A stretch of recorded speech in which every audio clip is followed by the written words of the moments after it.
So let's do it. So the question states that the surface area. The question states that, yes. Please, will you get 6%? Yeah, you get 6%. Okay. Please, who is that? Is it Maureen? Yes, sir. No. Okay, so the question is saying that the surface area of a sphere of radius r is given by the formula A, which is equal to, is given by the formula A is equal to 4 pi r squared. When r is equal to 5 cm, it is decreased by 3%. Find the approximate percentage decrease in surface area. So looking at this, we are still going to use our normal formula. So we've been given that A is equal to what was it? 4 pi r squared. R squared. That's what we are given. So we are going to differentiate. We are going to find the ADR. So at the A slash the R will be equal to what? 8. 8 pi r. 8 pi r. Now, when the question states that when r is equal to 5, so we assume that radius is 5. So when r is equal to 5, now we assume the radius is 5. When r is equal to 5, what are you going to get? We factor it into the ADR. What are you going to get? 40 pi. So the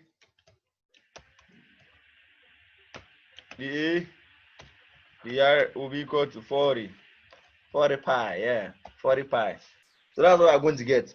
Now the question further states that when the radius is decreased by 3%, so we assume that this 5% is decreased by 3%. So when it is decreased by 3%, what are you going to get? The first thing we are going to do, we are going to find the 3%. 3% is normally when we talk of decrement, you would have to negate it just to show that it has been decreased, just as we've been doing in our previous this thing, the change of rate or something. So a smaller, that would be smaller d. I want to get this d is the okay. This small d is the other d. Because I'm typing is the other d, so that will be minus 0.003. I hope you know where we had the minus 0.03. Yes. Minus 0.03. So there's the percentage. Getting is 3%. So 3%. So 3 divided by 100 will give us 0.03. So that times 5 will give us the percentage, or the percentage will give us the actual mark where the actual difference that was this thing infected. So that's times 5. What are you going to get? Negative 0.15. 15. So that's what I'm going to get. So that is a smaller r. That's a small change in r. And so they are saying that the small change in r, which is we are given 5, it was decreased by 3%. So you have to find 3% of the 5 to be able to know the exact in what they call it in figures, not in percentage. So the exact in figures is 0.015. I hope I've made myself clear. Now the question states that so change in a is equal to, so now our small, what do you call it?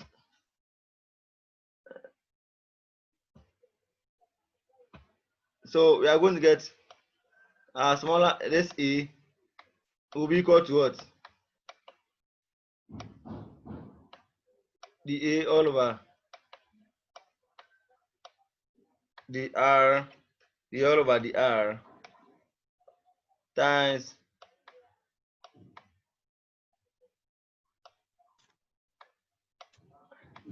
I hope I've made myself clear. That's what I'm going to get. Yes. But you know that the a all over the r is what? What are you getting for the ADR? The question said the a all over the r. We had the a all over the r to be 40 pi, right? 40 pi. Yes.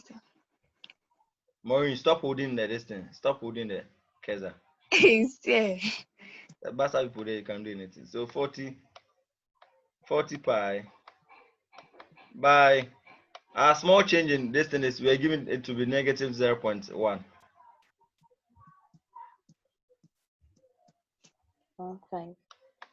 Negative 0.1. 0.15. What are we getting? Negative 6 pi. Are getting what? Negative 6 pi. Negative 6 pi.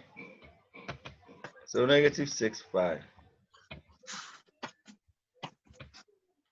What shall I do? So negative 6 pi.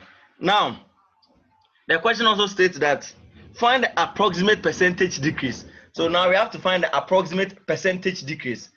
And so now we have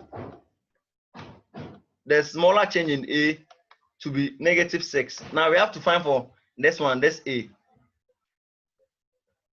Before we can, when you find for percentage, the smaller over the total thing times 100. And Yes. so now A is equal to the total thing, or the big thing is A is equal to 4 pi R. 4 pi 4 pi Maureen. See, I've not done anything. The Bassa people, I know them.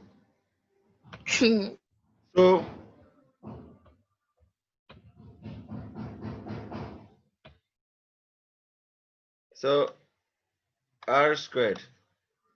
So we are looking at the larger body, which is A. So the area is what? What are you getting the area? What are you going to get? They are going to get 100. We give radius to be 5, and we know of this. So when we factor the 5 into it, what are you going to get? 100 pi. So now to find for the percentage, we now have the smaller distance. So this one will be this one will be so this one will be percentage will be equal to, I'm going to get the smaller the A all over the main A times 100, right? Yes, sir. So what are you going to get in percentage? So percentage, where the smaller A, we had the smaller A to be minus 6 pi, and next 6 pi all over the bigger all over the bigger one, which we have to be 100 pi, right?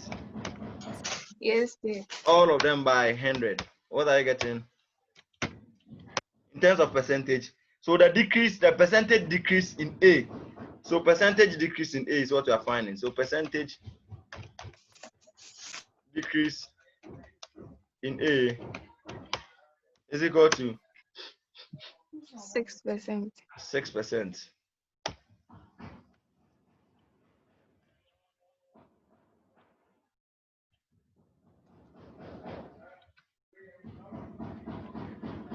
Please, do we all agree? Do we all agree? Yes, sir. Yes, sir. Oh, I want to hear your voice. Tina, I want to hear your voice. Yes, sir. Oh, okay, good. Ruben, do you agree? Yes, sir.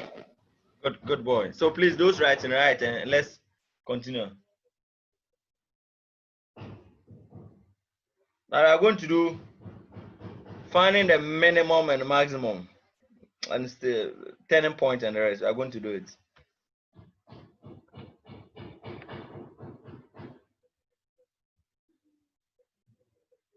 Gradually, we are moving small.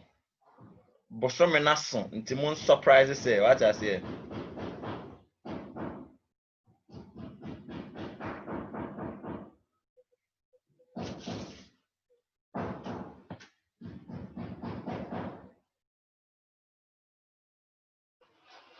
Can I please clean the board? Can I? It might mean more. Yes, sir. So, Yes, sir. okay, so we are doing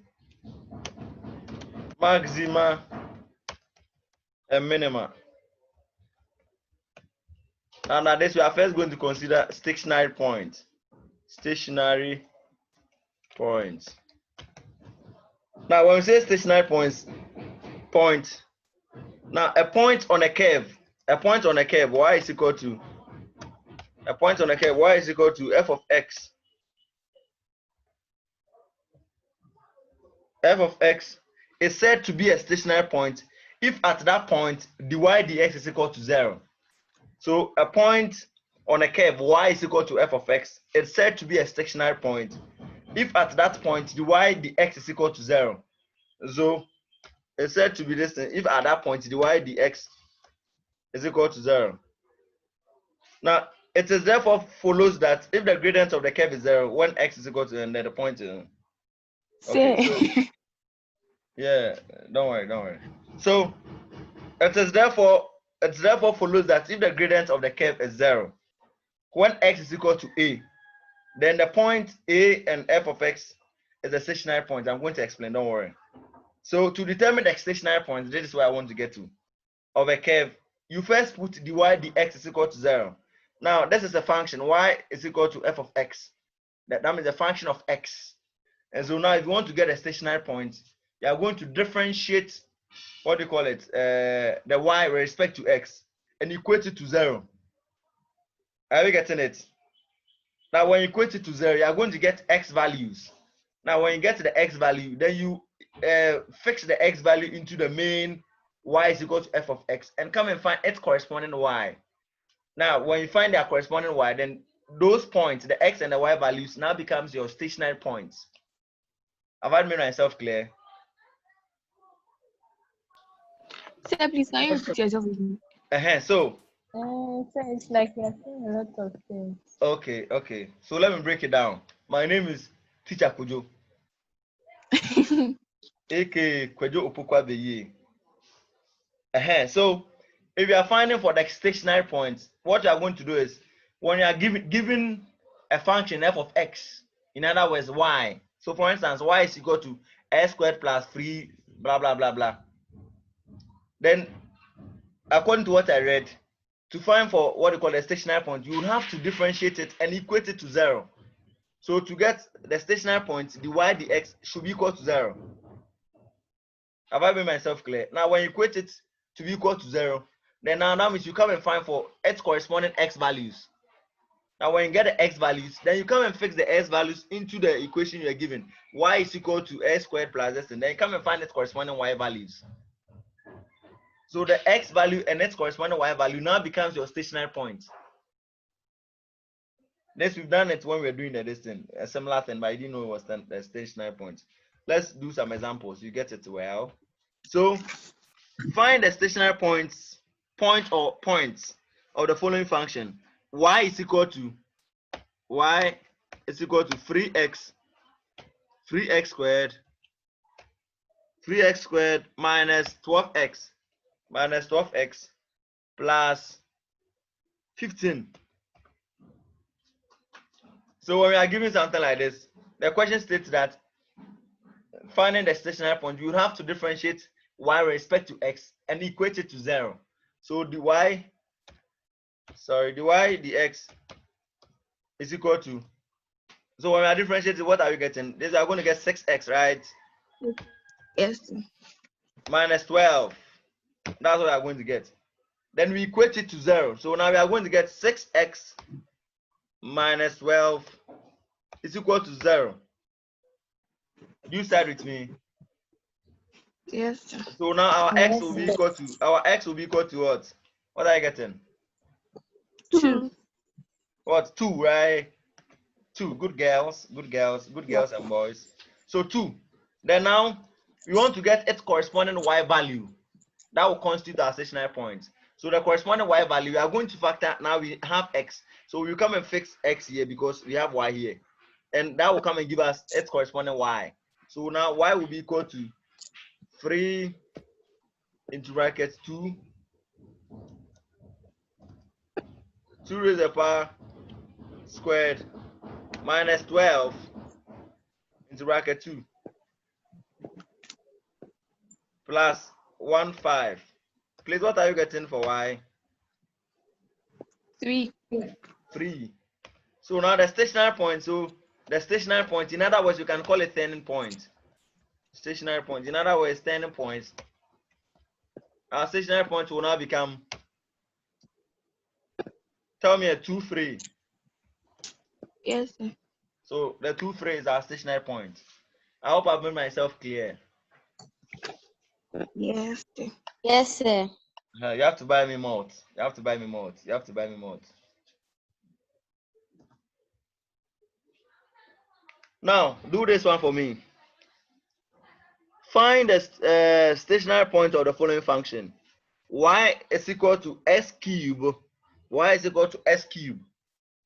S cube. Y is equal to s cube minus 3x squared. Y is equal to s cube minus 3x squared minus 9x plus 25. Y is equal to s cube minus 3x squared minus 9x plus 25.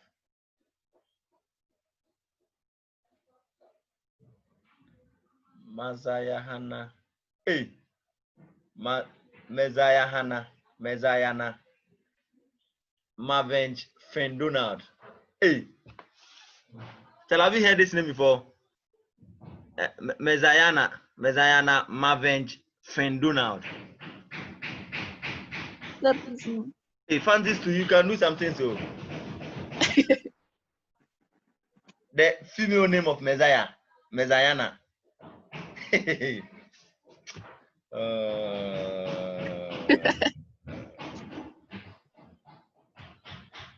Messiahna, Mavenge, Fendunald. They are all English names. Just one girl.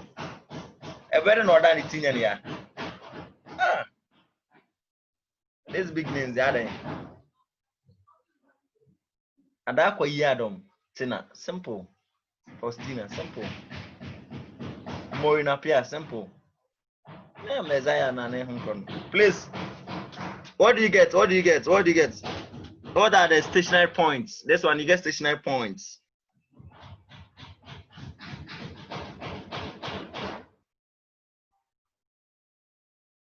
What are you getting? Messiah Maureen, what are you getting? What do you get?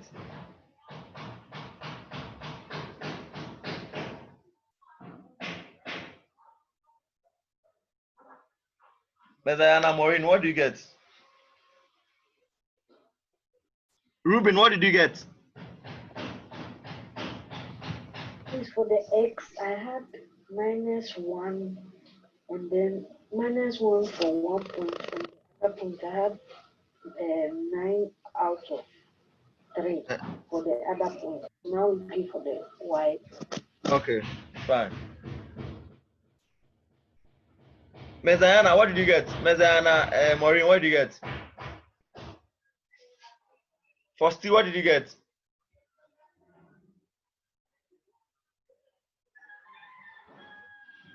Mildred, what did you get? Mildred,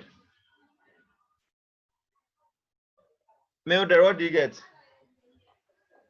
Now for the x, I had 2 values, 3 and -1. Okay, so you factor them into the main list and get their corresponding y values. Yeah, the corresponding y values are -2 and 30. And so now when I ask you to give me the points, you give me the points. What do you call it? You give me the points. So x, maybe you give me the 2x. So 3 and The out of 3.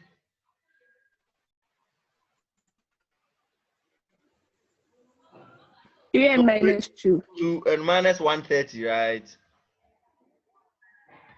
Okay, correct. That's what I expect you to give me anytime.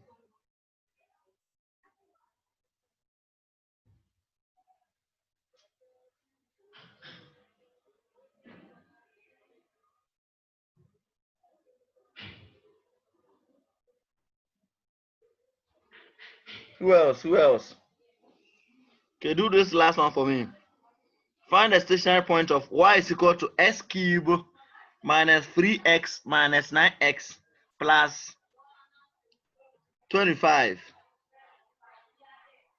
Oh, Sure. it's the same thing I Yeah, gave you. you've given Yes. to answer.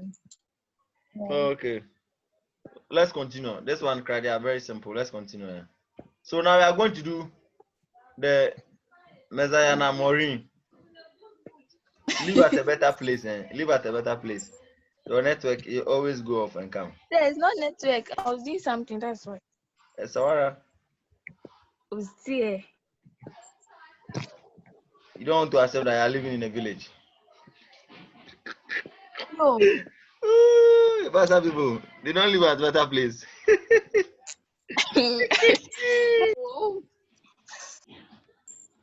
And so maximum and minimum values. That's what we are going to find. The maximum and minimum values. Maximum, minimum values. And Ashanti man was saying minimum values. Minimum values. So oh why is Adakwa Yad on board because she's an Ashanti. So I'm going to give you a curve and I'm going to explain it. There's just simple, no long talk. You just be true and live here. So now the point P and Q. Let me just draw something just as a to the event. So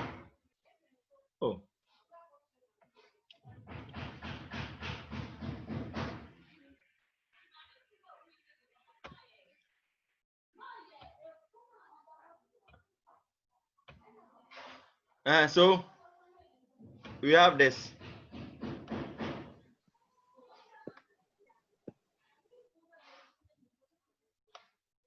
We have something like this.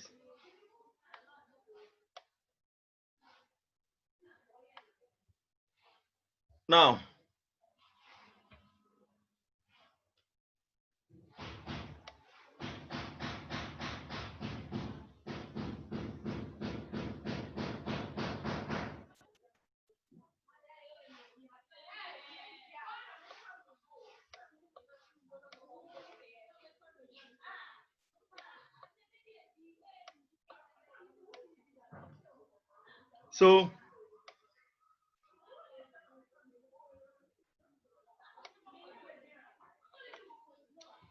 so looking at this figure, when y is equal to f of x, so when y is equal to, there's a curve.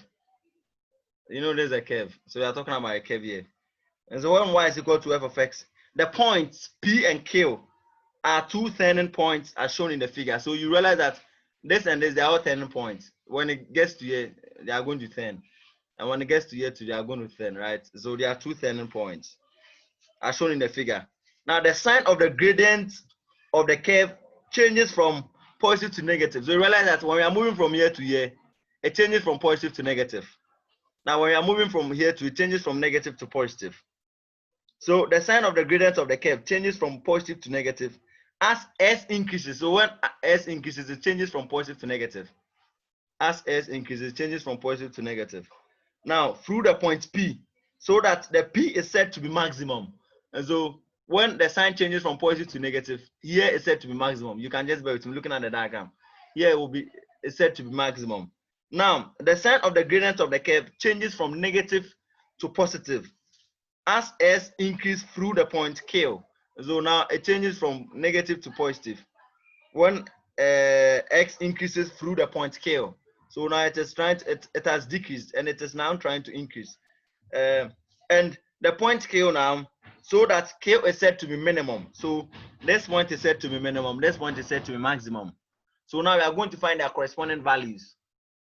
That will tell us that, okay, these values are values of maximum values, these values are values of minimum values. That is it. Now, to determine the maximum and minimum values of y, we can take the following steps. We first would have to differentiate y and find the value of x for which the y or the x is equal to 0. So we first do the turning point, which is finding the y dx and equating it to 0. That's what they are going to do. Now, number 2, we are going to examine the behavior of the sign of the dy dx as s increases through each of these values. Now, when a changes from positive to negative, it gives a maximum value of y. The change from negative to positive gives a minimum value of y. Now, all these things, they are necessary but not necessary. Now, let's look at an alternative method that will make it very simple and sweet and succulent like lasagna. The alternative method is, after finding for the first derivative of the function we are given, we can, however, find for the second derivative or second order differential, or the second derivative, which is d squared y all over dx squared. And when after finding for d squared y and the x squared, the value we get is less than 0, then we are saying that y have a maximum value at x is equal to a. However, when dy, the second differential is greater than 0, then we are saying that the minimum value of x is equal to b. We have a minimum value. Now we are going to solve questions that will help us understand it. So the first thing we are going to first do is we first have to calculate for the turning point. Now, after calculating for the turning point, then from there we come and find the second derivative of it. Now, after finding for second derivative of it, the answer we get, if it is greater than 0, then that means we are saying that we've gotten our minimum values. However, if it is lesser than 0, then we are saying that we've gotten maximum values. So let's do it. So for instance, determine the nature of the turning point. Now the question is normally put in this way. Determine the nature of the turning point of the following functions. And so we are given the first function, we are given y is equal to 2s squared minus 8x plus 10. Maureen Appiah, talk to me. Sir, please, can the answer be equal to 0? When the answer is equal to 0, then we are talking about point of inflection. Point of inflection. That's the next topic. Point of inflection. So let me just add it. So when we get our answer being equal to 0, then we are saying that it's point of inflection. So when the question says that find a point of inflection, that means you equate it to 0. When it is 0, then that means the points are points of inflection. I hope I made myself clear. Thank you. You have to pay. You have to pay for this. So below. So y is equal to, so let's try some examples. So y is equal to 2x squared minus 8x plus 10. Now the question says that determine the nature of the turning points of the following functions. So there's a function f of x.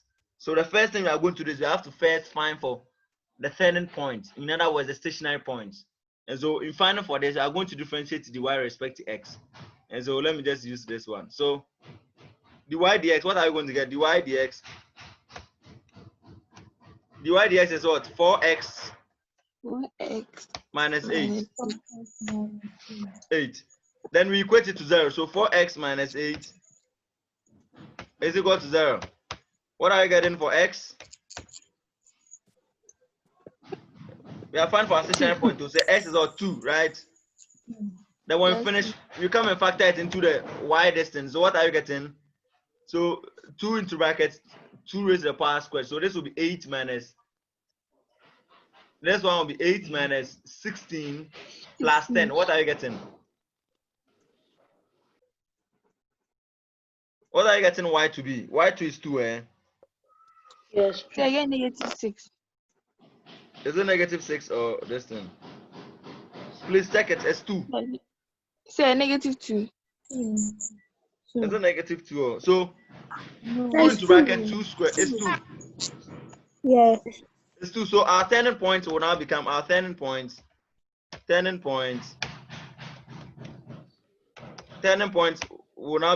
will be equal to what? 2 and 2, right? Yes, sir.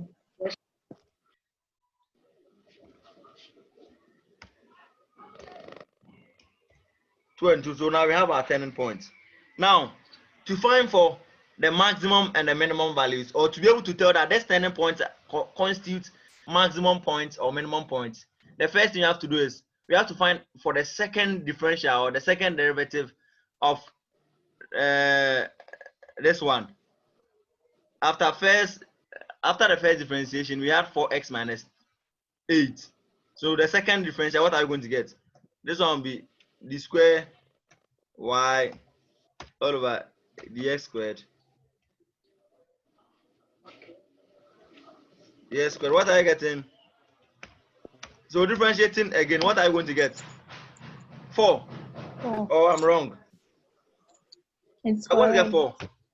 We are 4, right? Yes, please. So the question is saying that Yes.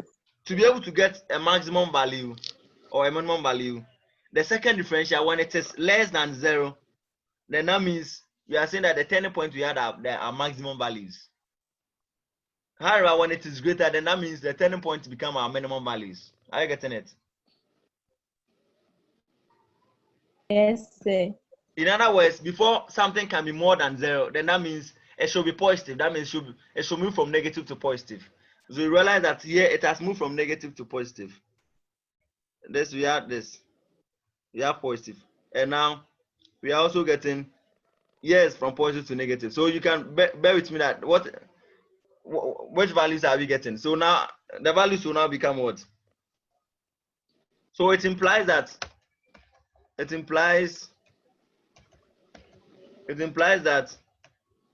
two we had are minimum values. So it implies that the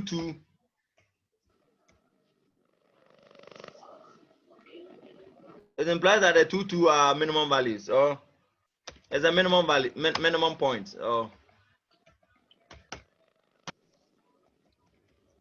do you agree? Yes, sir. Yes, sir. The minimum point because it's a minimum point because what I just read, if the second differential is greater than 0, then that means the values are minimum values. Now, however, if it is lesser, then that means they are maximum values. So you realize that here is from negative to positive. So we had a positive answer. So as a result, it is minimum. So it is minimum. So the two are minimum values. The two are minimum values. And so that means this and this. So if you are to do the this, and then I'm setting 2 all over this. So these are minimum values. Now, so if you get a negative, then that means the values are minimum maximum values. Yeah, Ruben, talk. So what if y the question y is a cubic root, and then when you differentiate it for the second time, you will get a linear equation. So when you get a linear equation, how are we going to deal with it? So are you going to set it to 0 or give it as the answer? So when we get there, we'll cross it. Don't worry. When we get there, we cross it. It's the same listing like we did for the turning points. It's the same thing. So the only thing is they are just going to get more values. But when we get there, we cross it. So now let's do this one. B is equal to y is equal to negative 3x squared plus 18 minus 20. Y is equal to negative 3x squared plus 18x minus 20. Y is equal to minus 3x plus 18x minus 20. So we have to find for what do you call it? The nature of the turning point. So what will be the nature of the turning point? Are the turning points going to be maximum values or minimum values? That's what it means. So let's do it. We have less than some few minutes to.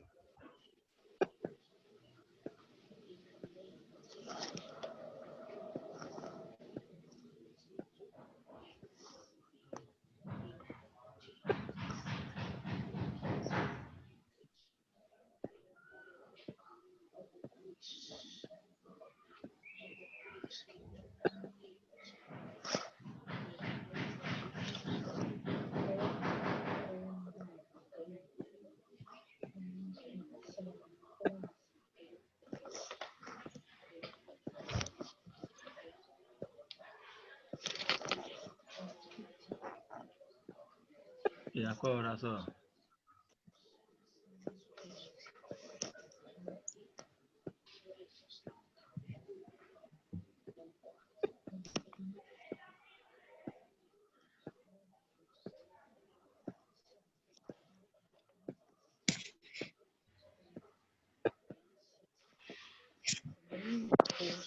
this one.